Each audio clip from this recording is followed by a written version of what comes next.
I was asked last week about how, as a woman, I could make sure more women continue to stay in STEM and continue to succeed in pharma.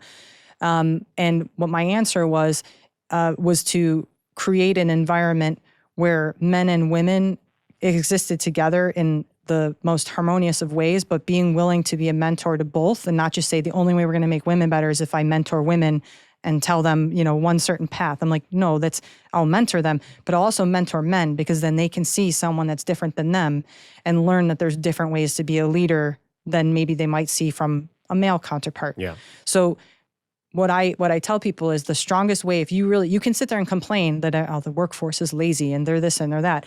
But if you're doing nothing to impact it and you're not giving them also hope, right? Like if you're this generation, you're hearing a lot about this, the loneliness, the hopelessness that some are kind of being washed with through social media and what they're being told. But when you actually talk to them, they're actually hopeful, they're optimistic, they want to work, they want to contribute, they want to matter.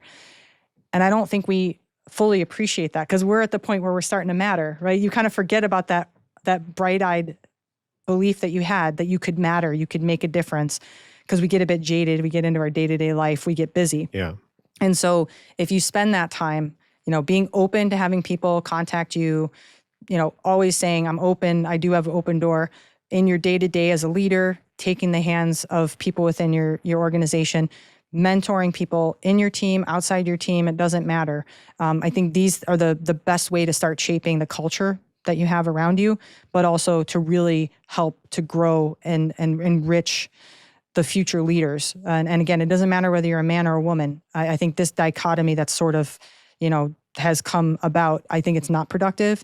And I think that we all have different strengths we bring to the table. And I think helping the newest generations come in to say, you have a lot of tools that you're going to bring that are going to be super special, and that's great. And don't be afraid to shine in those things and seek out those opportunities, because at the end of the day, you're going to be working for a long time. And you and I both know, like, we love what we do. We're passionate about what we do. And I know some people say, oh, you're blessed because you get to do that.